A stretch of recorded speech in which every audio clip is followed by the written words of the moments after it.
Well, here we are again. Episode 90. 90. Ooh, we're getting up there. We're getting up there. We are. We're running in the 90s now. Running We in are the running 90s. in the 90s. Bring me back to watching compilations of Just the initial D memes. Initial D memes at 3 in the morning at the Demon Deja Center. vu, I've been in this place before. Just, it's Initial- all the same punchline, Initial duck. but it's funny every time. Yeah, every time. Well, because you're like, okay, how are they going to either satisfy or subvert my expectations this time?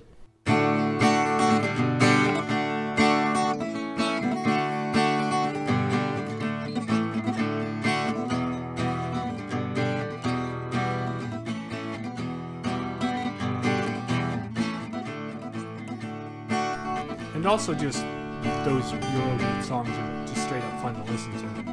Mm-hmm. Yep. 90, let's see. So yeah, 10 more 10 more episodes and we'll be at episode 100. So actually not that in the grand scheme of things. It'll probably come pretty quick. It'll come pretty close to our 2-year anniversary. Well, next month We will will be our surpass. 2-year anniversary. Yeah, I think like Okay, it'll be a February little bit past 5th that is the then. first day we put out an episode. Now, Yeah. had we not made a big break, we might have been at 100 by the time we got there. But well. there was extenuating circumstances, so there you go. Mm-hmm. Speaking of extenuating, the other night, I was just, hanging out in my room doing some homework and getting ready for the next day of class. Extenuating. Yes. Then I did a different extenuating thing. Apparently, I should really stretch before I sneeze because I pulled a back muscle.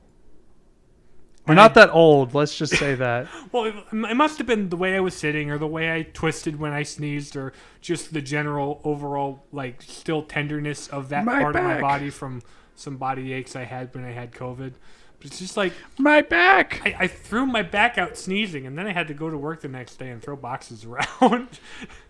Ibuprofen to save the day. Mm-hmm. So that's my weird story for the week. My weird story for the week is I randomly remembered that I had a college professor who looked like Dr. Breen, the villain from Half-Life 2. It just suddenly popped in my mind. I didn't like that class. I wonder why. But he literally had the exact same white hair and beard, body build, outfit. Typically, it was just... I think I had just played Half-Life 2 at the time I had him as a professor, which was really funny. But it just occurred to me randomly today as I was working. It's like, oh yeah, I had a professor who looked like Dr. Breen. And for the life of me, I could not remember what the guy's real name was. So I guess in my head for the rest of the time, it'll be Dr. Breen. Dr. Breen, What yeah. class did you have with him? Breen. It was Principles of Crop Production.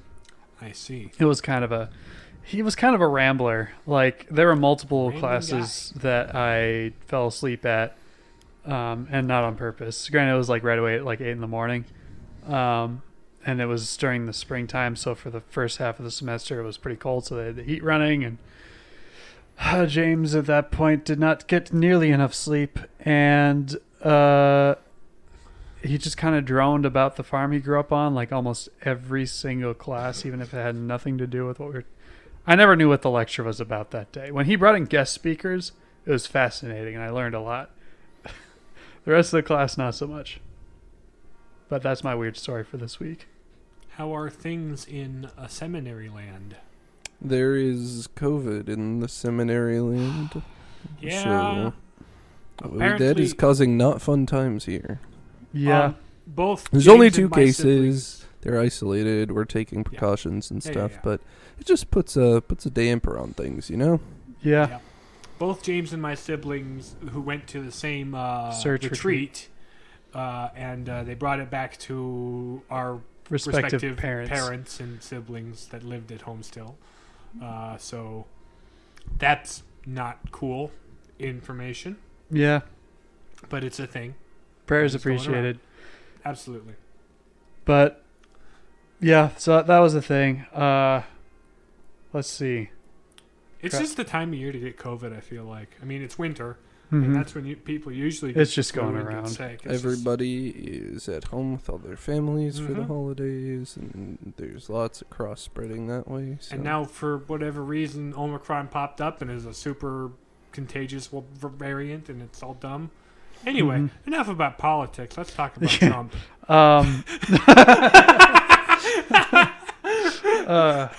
I saw Jasper on Sunday. Oh. Our friend Jasper, the seminarian boy. He's heading back to St. Paul Seminary soon. I chatted with him a little bit after Mass. It was funny because it was before Mass. I was going through my prayer intentions, and I was going through like my seminarian friends. And right as I said his name, he like walked out of the sacristy to start lighting the candles. I was like, "Oh, and Jasper." Yeah, was that right guy, there. That guy. Yeah, that one. Him. Yeah. So he appears to be doing quite well in adjusting to major seminary, but overall enjoying it. So that was kind of cool to see him. Haven't seen him in a while. I have been busy in a time when I normally wouldn't be busy because I am in the midst of a transition to major seminary. So I have applied for IPF and applying for SPS and So they are sending you to St. Paul. yeah, it's officially happening now. Nice. Well, I will be on a propedeutic year next year, uh-huh. which is basically like the novitiate of diocesan priesthood. It's kind of that equivalent thing, Sure. which will entail a technology fast. So Oh boy. So that'll make this That will make difficult this- to do. it will. I have Saturdays where I'm allowed to have tech, so it will be possible, but it will be Limited to Tricky. one day. limited to one day a week. And we might have to get a couple of guest speakers a couple of weeks in case you have a busy Saturday. Or just carry it ourselves because we're funny and entertaining, right? We did. Which episode was it that was just you and me? It went It was actually the pretty Road okay. Rage Against the Machines. It was. Yep. Yeah, for Mad Max. Yeah. That was an episode. Yeah, that went pretty well. That was so- like the only episode that got a listen in our hiatus. Really? Yeah, a new person listened to it. So We should do more solo ones then, I guess. they Get only Riley out of the listened to equation. the banter bit, and then they stopped. Oh, interesting. I feel So- bad, like on a certain level, for people trying to figure out which episode of our podcast to start with, because It I give doesn't so little matter. No. information. Right, but I give so little information in either the thumbnail or the headline or the description. I mean, Kind of by design, though. We do it for the funsies. it yes. fits the character of the podcast. We are the way we do our podcast is really bad for promoting it, but we But it's don't just- really care. 'cause This we is do it mostly fun. for our own entertainment. So- Honestly, these podcasts, we had these conversations about movies and shows already. It's just now we're recording them. Yeah. And of course, our conversations about movies and shows would constantly get derailed by our banter and our jokiness with each other. So it's the slice of life. That's what This you. is, That's this what is the focus us, folks. That's what you come for. We're not one of those super like clean cut marketable Catholic podcasts. You don't need any of that. I mean, if you, You want don't it, need marketability. You don't need an audience. You got that. We got 2 listeners. That's all we need. Yeah, you can listen to any old podcast if you want that sort of stuff. We do. Oh, speaking of not really speaking of but I acquired a old CRT TV from the middle school, so now we can play some older console games in their original glory. Ooh, how large of a CRT TV? It's a 27-inch, so pretty decent size. Not incredible, but a good size. It's roughly the size of the TV I grew up watching. Yeah. Basically, all it needs is a VHS player and a VeggieTales lime green tape, and I'm 6 again. I think it was like one of the last. Like classroom CRT TVs they had at the middle school, and they wanted to get rid of it. So We've still got a rather large one at my house. I mm, mean, it hasn't been busted out in a number of years, but it's probably like a 40-inch, something like that. mm. It's pretty substantial. I imagine it's pretty deep too. It One is thing- deep For every and it's inch heavy. of screen, they need all that much more depth. That's what I from the back appreciate about with the the cathode technology ray and tube monitors and technology. screens in the last, like, I don't know, 20 years is It got flat. they're a lot easier to transport. One Yes, person they are. can carry a TV basically anywhere, unless it's like one of these super huge ones. Like the one that we got collectively Yeah, as Mhm. a house. but even so, That's not even a super huge one. It's it's a, just No, it's it's- just it's a wide. moderately large one. But Yeah. it's not. It's no 70-incher. Yeah, Oof. That I would can't like imagine. double the surface area. Again. there are some vehicles you would not be able to transport that in. But so that's kind of fun. I'm kind of the one thing I remember about the old CRT TVs is like feeling the static on the screen while it's on. Oh, Mhm. yeah, that was fun. There's like It was some enjoyable. that was like a weirdly nostalgic. That's a weirdly nostalgic feeling. It's like about a random thing, but yeah, the static on the TV screen is like, ooh, look at this. Didn't then it's you like poke your sibling and try the to slow give him a fade in when shock. you turn it on, and then that weird snap book close shut thing that happens. Yep. when you And turn who it can off. forget the static noise? Like turn to channel 2, but you're not. And you had connected the to sound. You had your family surround sound turned up a little too high when you turned on the TV and didn't have a source selected. Ah! Turn it down! Turn it down! Well, but the thing is, in order to play the soon to your Disney DVD. in order to play the Super Nintendo, we had to change it to channel 2 or 3. So you'd have to either turn the thing on before you switch channels, or switch channels, suffer through some snow, and then turn it on. Yeah. But, I guess speaking of old things that were popular in the 90s, not us, but we're the Palladian Papists. I'm James. I'm Nathan, And I'm Riley. and today we're talking about a movie that two of us are older than. Yeah. Wait, what? Two of us are older than this One of movie. us is not. One of us is not, because it came out. Which would stand to reason that it's me. Oh, right.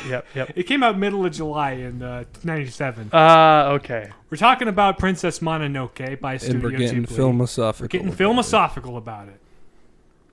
In a world where one man will decide whether to pull a lever and kill one man, or not pull a lever and allow 5 people to die, find out in Philosophical.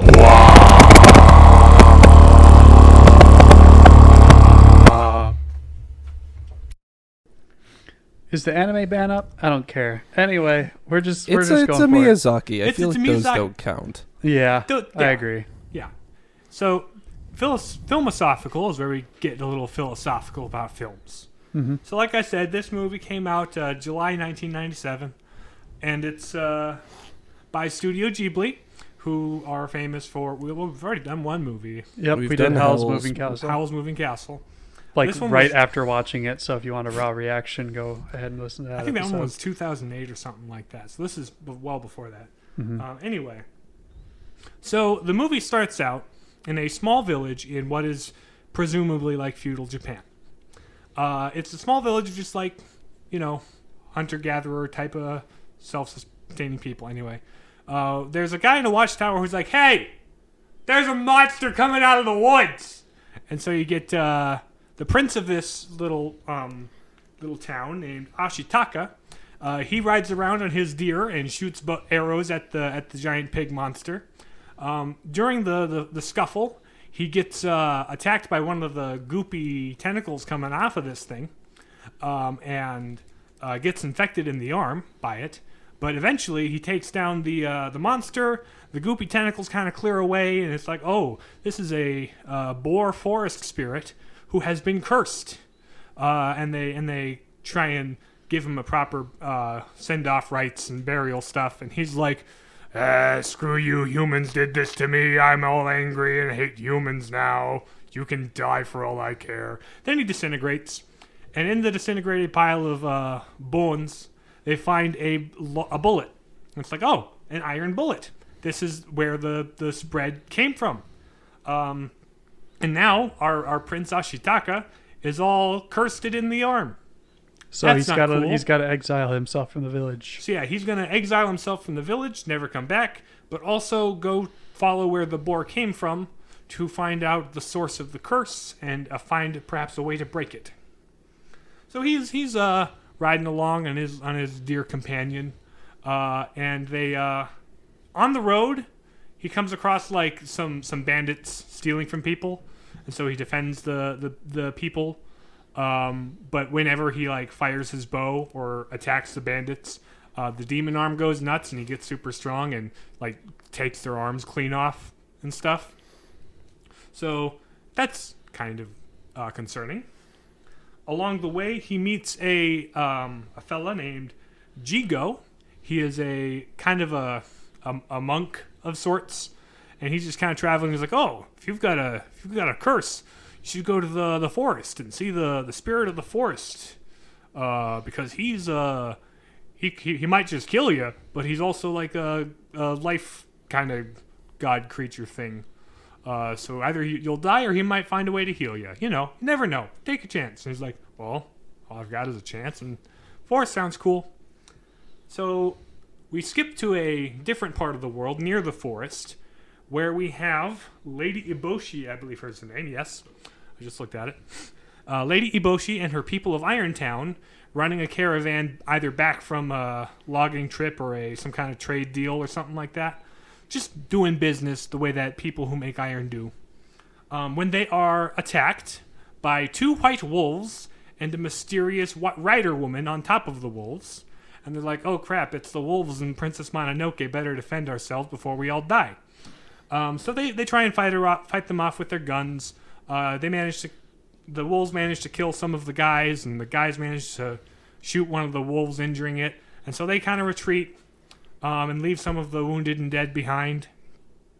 And so when we have Ashitaka come across this battle scene, he meets a couple of wounded people from Irontown. And he's like, oh, you two are wounded. I will pick you up and take you home. We will shortcut through the forest. And they're like, no, don't go in the forest. It's all cursed and stuff. And we're all going to die because the Lord of the Forest is going to eat us. And there's wolves in there. And there's freaky wolf girl. And it's like, and Ashitaka's like, I don't know. Wolf girl kind of looks pretty from over here. From across the lake while she's cleaning the wound of her wolf mom just by sucking the tainted blood out. Anyway, so they manage to make it through the woods and back to Irontown. They get these poor soldiers back to their wives, and they're like, "Oh, thank you for saving our guys and stuff. And here we'll give you some food and some shelter and kind of explain what's going on here." And Lady Eboshi's like, "Yeah, those wolves they attack our guys from time to time because we keep cutting down trees." Because we need to get iron out of the sand so we can make our guns and stuff to defend ourselves from not only the wolves and stuff, but also the Emperor sends dudes out here that are kind of trying to strong arm us. And also we kind of learn more about the overall culture of the Irontown. Turns out a lot of the guys are kind of losers who fell out of the military and the army and stuff, weren't good enough for that. Like all the women there's a lot of women working at the Iron Forge, and apparently all of them were picked up out of the city, working the streets and the brothels and stuff. It's like, oh, we're actually given a job that is respectable and a life that we kind of like with people we kind of like, more dignified. And in the back room, in like the Lady Eboshi's secret garden, there's a bunch of diseased people and lepers and stuff, who are basically the engineers that design her guns and stuff. Mm-hmm. And so she's like, I'm just doing what's best for my people at all cost, even if it means cutting the trees down and killing the monkeys that try and plant more trees because the trees are getting in our way. Silly monkeys. Right. And then, so that night in Irontown, we get, let's see. We are, okay. So that night in the town, they're kind of just hanging out when suddenly Wolf Girl shows up and is like, "Hey, Lady Eboshi, I'm gonna kill you." And so she tries to kill Lady Eboshi, and Ashitaka kind of gets in the way. It's like, "Whoa, guys, break it up! What is going on?" And she's like, "Oh, that's just Princess. We call her Princess Mononoke, but her name is San. She's the Wolf Girl, and she's trying to kill me because I'm trying to do my job." And San's like, "You're destroying the forest and ruining the balance of nature, and I hate you. And then Ashitaka's like, dude, don't kill anybody. I'm here to figure out what's going on. I've got a weird arm. I think Ashitaka gets, I believe he gets shot in the encounter. I'm checking it out. Yeah. And so San picks him up and takes him out of the village and takes him into the secret forest grove. Because she's like, well, maybe the forest spirit can help him. So she takes him to the secret forest grove and cleans his wounds and stuff. Then the forest spirit, who is a gargantuan blobby nightwalker by night, and deer Lord with a knows creepy what human the heck face. is going on with that guy's face. He's a deer with a creepy human face during the day. Anyway, he shows up and does a heal on him, but only in the bullet wound. The demon gunk on his hand isn't going away. In fact, it's kind of spreading. So for a bit, like, Ashitaka is just kind of hanging out in the forest with San. It's like, hey, what's your deal? And she's like, I'm a wolf. And he's like, no, you're kind of human. It's like, no, I hate humans. They destroy everything they touch. It's like, no, but you're kind of actually human. And the wolves are like, who can talk because they're forest spirits, of course. They're like, yeah, we found her, we killed her parents, and then adopted her because we're wolves and forest spirits. And they're like, yeah, we could use a kid. So they raised her as their own. Eventually, the wolves come in contact with the ape tribe who show up, and they're like, hey, we're going to go kill the humans. And it's like, I know they tick you off, but you don't have to, like, go nuts and become as bad as them. It's like, no, we must kill the humans. It's like, we hate them too, but this isn't the way to attack them. And then the rest of the boar clan shows up with the boar who got himself turned into a demon. His brother shows up. It's like, I'm the new leader of the boars. I'm blind and crap. Boom, and, shaka, laka, laka, boom, shaka. But the boars are going to attack the humans at dawn because we hate them, and we're just going to throw ourselves at them blindly in a rage, the way boars like to attack things when they attack things. Even though they have a very low likelihood of survival. It's like, if we die, we die in battle like warriors and stuff. And the wolves are like, this is a bad idea, but if you're going to do it anyway, we might as well help you. And Shitaka's like, guys, stop, guys. Stop it. Stop Stop it. it. Stop that. Stop that. Not going to be any singing while I'm here. And then later, if you remember, our man Jigo, who was the guy who told him to go into the forest in the first place, he shows up in Irontown. He's like, hey, Lady of Irontown, I'm from the Emperor, who's like kind of obsessed with eternal life.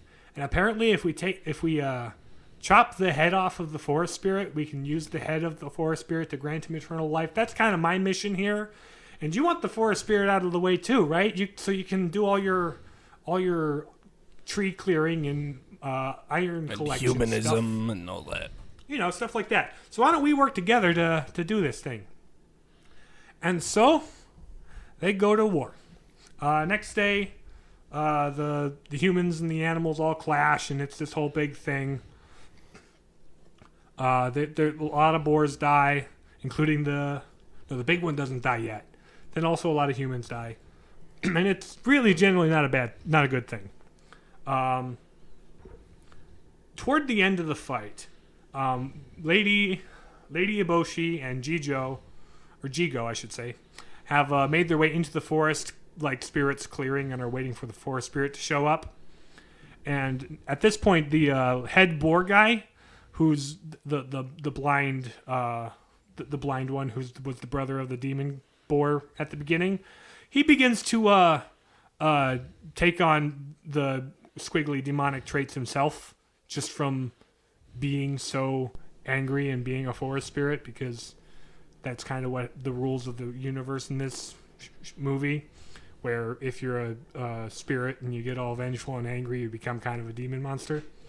Anyway, so now San's trying to talk him out of making poor decisions, following the humans and stuff, and he's like, no, I'm gonna do this, and he gets more and more covered in goop, and then she caught up in the goop and kind of sucked into him. It's like, ah!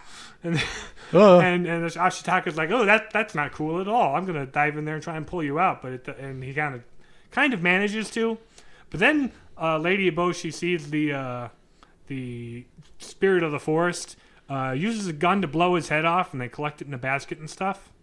But then, like, the deer god guy starts to, bubble up and explode into a mess of just goop that just keeps growing and consuming everything. It's like, now we're running away, trying to get away. Things got very cataclysmic in a hurry, like real quickly. Things went from 0 to 100 very quickly. And we thought so things there's were like a already bit at 100, of but no, there's more. There's a bit of a hot potato game going on with the head of the forest spirit between Jigo trying to take it to the Emperor and Ashitaka and San trying to get it back so they can give it back before hey there, Peter they Parker. blow up everything. Anyway, so at the end of the movie, San and Ashitaka managed to get the head of the forest spirit back. It's like, what if we give it back? Give it back to him. It's like, hey, sorry we took your head off. Can you put it back on and then not kill everybody? There you go. And he kind of does that. Then after that, there's this explosion of greenery and foliage from him because life is returning to the forest, kind of, but also not in the way it was before because now the old forest spirits and stuff have kind of less power. And so the movie ends where San's still living in the woods, hating humans, and Ashitaka's like, but I think you're cute, so I'm going to come visit you every once in a while, but I'm also going to go help rebuild Irontown and maybe help them figure out a sustainable way to harvest iron instead of just clear cutting. She's like, but I hate humans. Like, you could come back with me. We could work this out. She's like, no, I stay in the forest. I am returning to Monkey. And so that's kind of where the movie ends. That's the plot synopsis. A lot of stuff just kind of happens. Mm-hmm. But it's also just really well put together. I mean, it's a Studio Ghibli movie, so we're going to gush about it in the beauty section and on all fronts. Mm-hmm. But some cool stuff about it. I think we're in the cool stuff part. We are. Since I've talked a lot, is there cool stuff you guys kind of liked about the movie when you saw it? Or is the first what viewing just kind of leave you confused and traumatized? This is one of those movies that you really kind of have to sit and process a little bit and maybe watch again. But my initial impressions of it were obviously Studio Ghibli quality going on here. Oh yes. He's just a great filmmaker. He understands the medium very well. Mm-hmm. And so, yeah, we'll talk about that more in the beauty section. But it's there's clearly a message here. Mm-hmm.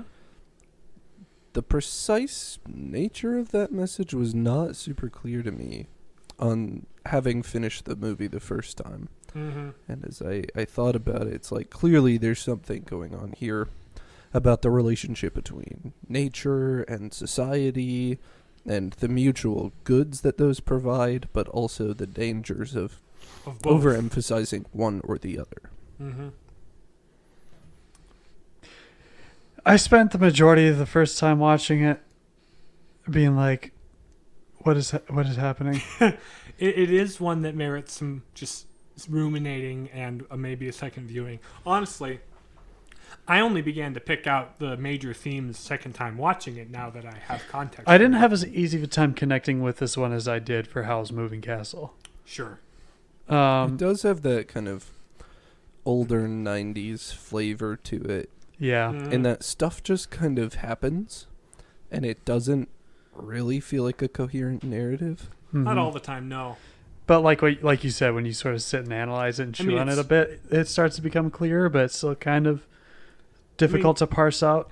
As from the Studio Ghibli movies I've seen, it has probably the most clear direction it goes versus Spirited Away or Totoro. Both of them are fun and charming and have their own stuff going on, but they just kind of feel a little aimless for the most part. It's we're just hanging out in this kind of very nicely put together world that Studio Ghibli created, and Mr. Yeah, Miyazaki. it's really more about showing off a creative vision in those and kind of exploring a world than it is about telling a story. And this one does a lot of world exploring, but I also feel like it has a bit more heavy themes than I do. It has a heavy aura of mystery about it. Yeah. It's like, it feels like dense folklore, even though it was made up for the movie. It's an original script, which is neat. You don't always have to base it off a book or something. Yeah. And I guess if you compare it to other films, like they have sort of a comfy vibe to them. Yeah. This one's just like... This one was a very uncomfy sometimes. It did a very good job of like giving you the feeling of like the overwhelming, mysterious power of nature. Mm-hmm. Like, and that, like, the feeling of being mildly threatened by that, but like there's a way to coexist with it too. Like, it was interesting. So my general takeaway analysis of the film is that the central evil of the film is not man, nor is it nature. It's not necessarily a man bad, nature good sort of thing, because the nature spirits are cruel and rude and vengeful too. No, it's more the hatred between the two groups that causes everything. The mutual disdain and lack of coming together. Because Ashitaka's village is very much a village one with nature. There's a scene like halfway through when San is bringing Ashitaka to the healing pool, and then she unties his deer friend, and she's like, "Go, you're free now. You don't have to follow this kid around anymore. He's not your master." But the deer sticks around because there's a relationship between the two. There's a bond between the man and nature. There's a unity there. His village that he's from represents this balance and unity. This sort of synthesis, living in... But it's corrupted by not the bullet in the boar spirit's wound, but rather the hatred that bubbled up from the conflict he had with the humans. It's the hatred that consumed him, that infected Ashitaka, and eventually consumed his brother at the end too. So it's really this mistrust, this misunderstanding, this hatred that leads to conflict and war, or is caused by. I suppose his brother's blindness is rather symbolic. Yeah, because he's been blinded by that rage, by that hatred. And he's otherwise a very wise and insightful being, but most of the forest spirits are, but they just also can't understand the humans' need to destroy the forest, or learn to reason with them. Whereas the humans are like, these are animals. We can't reason with them. We're just going to shoot them and cut down our forest because we need to do right by our people. And it's not like Lady Iboshi's this evil capitalist trying to maximize her profits. She's trying to give her people a life worth living. She's trying to give these prostitutes a better life than they would have had in the city, or these lepers a better life than they would have had begging on the streets. Right? She's looking after her people and is completely callous to anybody else's needs. Similarly with the forest spirits. It's two groups thinking only of themselves and not of the good of the other, and therefore the rift that is drawn between them manifests as the black tentacle goo that is infecting Ashitaka, this balance between the two. That is my general interpretation of the themes. Yeah, and now that you've said that, like I definitely see that in the movie. At the time watching it, it wasn't so easy to pick out. Not like it was obscured or anything. It was just like things were happening in a way that weirded you out enough to not notice. Or it was like slightly discombobulating. And then at the end, what brings some semblance of harmony back to the forest and the people is an act of contrition to the forest god. It's an apology. It's a returning. It's a we apologize for all the ways that we've hurt you, as Ashitaka and San, these two characters that are this unification of human and nature, right? They're like, they bridged the gap by undoing the evils done to the forest, or as represented by the forest spirit. And so there's forgiveness, there is a healing, like literally in the characters, but also in the bringing green nature back to the whole area.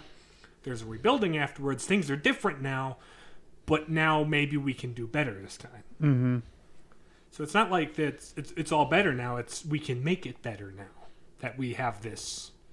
We've started by apologizing. Mm-hmm. I suppose, was that like kind of the truth segment? I don't know. That's just my analysis. We're just talking about cool stuff. Oh, okay. Just talking about cool stuff and my interpretation of what the Your story breakdown. actually means. In truth stuff, we can get more specific and then also tie it to Catholic theology if we wanted to a little bit. Mm-hmm. But that's cool stuff. That's my analysis. I think that's probably the most rational read that I can come up with. Or you know, that I can't think of anything that would make more sense than what you said, so I think that's a good analysis of the message of the movie, as it were. There may be some themes I'm kind of missing out on, or some other things you could read from it. It does feel open enough to have slightly alternate interpretations, Mm-hmm. which is probably a good quality to have as a film. It leads to more and deeper discussion. Mm-hmm. But also, it's probably just worth watching again so you can get past this is weird. What's up with that guy's face? Mm-hmm. I don't know if I'll get What are the little green dudes? What they doing? What they doing? What are the? They're not Koroks, but they're basically. I kept thinking they were Koroks. That was They- the name I they- supplied for them. Yeah. They're like these little just tree spirits who kind of have goofy looking faces. They're just Koroks. And they just shake their heads and make a little bobblehead sound. Right. They're Koroks. They're just there to represent the mystery and power of the forest in a way. Mm-hmm. And then they all get really loud when the forest spirit is near or whatever. Yeah, it's just more character and just kind of depth to the world. It's like this is just a thing that exists in this forest. Yeah. It's just Ashitaka's like, oh hey little guys, and other people are weirded out by it, but he's just like, So, he's so much harmonized with nature in his upbringing that he is familiar with them and has a trust for them. yep. because, yeah, and it's interesting how they portray nature as being like grand and beautiful, but also kind of brutal And terrifying at and times. kind of terrifying at times. There's a both and with nature. Mm-hmm. Where it's like, yeah, this is majestic and beautiful and just peaceful, and also I could die because there's a wolf about to eat me. Or it's just like, let's kill this girl's parents and raise her as our own. It's like that's brutal. Okay, but it's Raising her as their own was probably an afterthought to that. Yep. yeah. There was probably a disjoining of those sequenced events, but Like, crap, they have a Yes. kid. Well, seems People- cruel to just eat it, so let's just take it. Yeah. I guess with that, do we want to get into the truth in Princess Sure. Mononoke? We very much could. That could be a thing we do. Let's do it. Okay. Do it. So what is true in Princess Mononoke? it is necessary to find a balance in Mhm. things, specifically between an attitude of preserving nature, but also making use of it in a way that is constructive for human life. It is not, he's kind of, I think, placing this question that is very much there in a modern, contemporary context, is like, what is the role of humankind as it relates to nature? You can think about that is in terms of like a reckless destruction of nature for personal gain, which is kind of what's happening right now, and which engenders this reaction from some is just like, reject modernity, return to monkey. Mm-hmm. Just totally abandon civilization and go back to being hunter-gatherers that don't build anything and make no impact on the planet whatsoever. And Miyazaki seems to be saying neither of those options are really tenable. Mm-hmm. We can't go back to monkey. Because after all, humans advanced technologically because they were trying to fill a need to support those under their care. And But if you don't we've come balance- so far as a a human race that it's just not possible to revert everything, because we'd be throwing away so many good things that we have for humanity.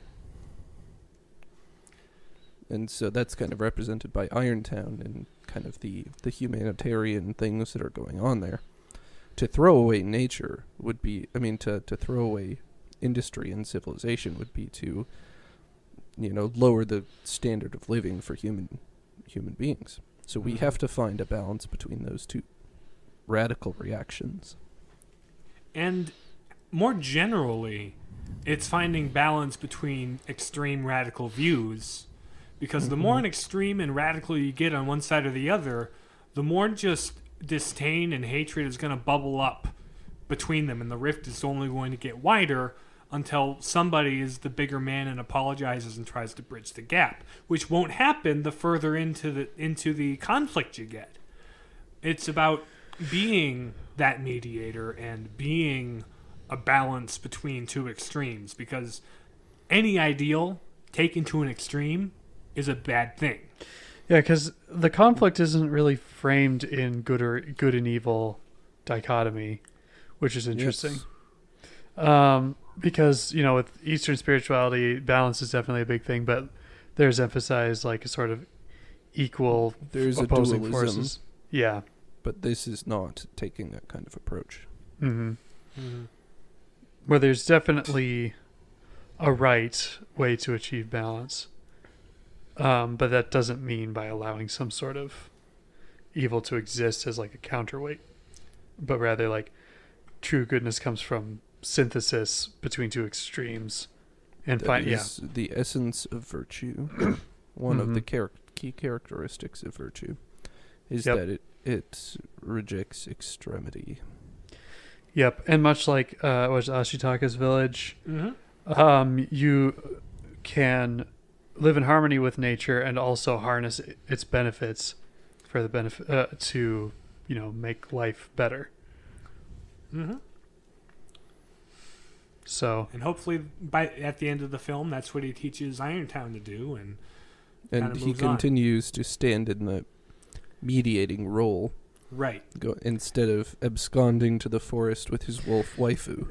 It's it's interesting how the movie introduces you to the village that is, living in harmony with nature and that sort of balanced perspective, and then shows you the two extremes instead of the other way around.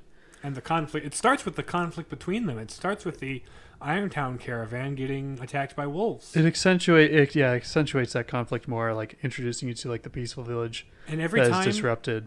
Every time there's a major conflict happening and Ashitaka's there, his demon-infected arm starts getting all tentacly and wavy, and it's like... Does that get fixed at the end? I forget. I don't think it really gets fully healed. I forget exactly, but yeah, it's at the very least minimized, but it's still like... It's still... The scar is there. Mm-hmm. It's like you can't fully heal a rift like that. There will be a scar, but you can move past it. You can live past it. That kind of a thing. Yeah. So I guess with that, what is good in Princess Mononoke? Ashitaka is good. Yeah. Ashitaka is very good. He is kind of the exemplar of virtue as far as this movie goes. He represents that balanced standpoint and has a genuine care for, both parties. And each party has a genuine care for their own people. You can tell Lady Uboshi is like, she really cares about the welfare of her people and the prosperity of her people. She doesn't care so much for the prosperity or welfare of the forest. And the forest people are like, we very much care about our people and our tribes and our wolf pack and our way of life. So there is, individually on either side, there's a really kind of close-knit family feel to it. It's just they're separated by this division, which in Ashitaka is like, calm down, folks. I want to bring us together. Can we work together, please? And they're like, no. Yep. And then the contrast, like, the evil comes from like a refusal to do that. Yeah. Beauty. So yeah, it's a Studio Ghibli movie. The sound design is great. Oh, soundtrack music is great. Gorgeous. The visuals are just gorgeous. Man, The use of silence is something I find fascinating about Studio Ghibli movies. they just give you time to breathe. Mm-hmm. And sometimes there's a couple of them that I've seen that are like, this is a little too much breathing time. Yeah. I mean, it's beautiful and stuff. I feel like this one was pretty well. I don't know which particular thing you're referring to, but sometimes they use that to like make you uncomfortable, to shake you out of kind of your expectation and to move you into a space where you kind of have to confront yourself in that. Mm-hmm. So I mean, sometimes that's good if If it's done supposed to be, if that's what they're going for. Mm-hmm. And then obviously the animation is quite lovely. Oh yeah. A bit ethereal and bizarre at times, but not in like a Not in the gross way. in a way that's like weirdly elegant. The animation has like a very palpable flow to it. Mm-hmm. It's I don't really have the vocabulary to describe it, but like The movements are all like very natural. The colors are all just like the color palette of this movie is fantastic. Mm-hmm. Like you get into like the nature areas and there's all these lush greens and browns. And Mm-hmm. Irontown has this orange glow to it that's very industrial, with like accented with like the dark blacks of the buildings and Mm-hmm. stuff. Like the color palette of this movie, you can tell where you are in the film just by looking at the color palette almost. Yep. So yeah. Yeah, gorgeous. Unity. What brings everything together in Princess Mononoke? I mean, Ashitaka's the What one brings that everything things together together at the is end. what brings everything together. Yes. Is rather bringing everything together. Right. It's all connected. It's that theme of balance and of man's role in relation to nature and nature's role in relation As to a man. steward of nature, as you know, God placed Mhm. Adam in the garden, and gave him dominion over it. But but as to be a caretaker, not simply a user. Right. And nature also has that. It needs to have that place where it needs to be receptive to man as a caretaker. Granted, you know, nature doesn't really have free will. It operates according to a set of rules, but more mechanically. But yeah, needing to find that harmony between. Respect. Mm-hmm. Anything to add? Nope. Well then, thanks for listening to the Palladium Papers. You can listen to us on Spotify, Stitcher, Google Podcasts, and Apple Podcasts, and leave a rating to let us know what you think of the episode. Follow us on Twitter and Facebook at Palapapus. If you have any questions, comments, concerns, or complaints, or suggestions for future episodes, email us at palladiumpapers@gmail.com. We will catch you guys again next week. Bye. Bye. See ya.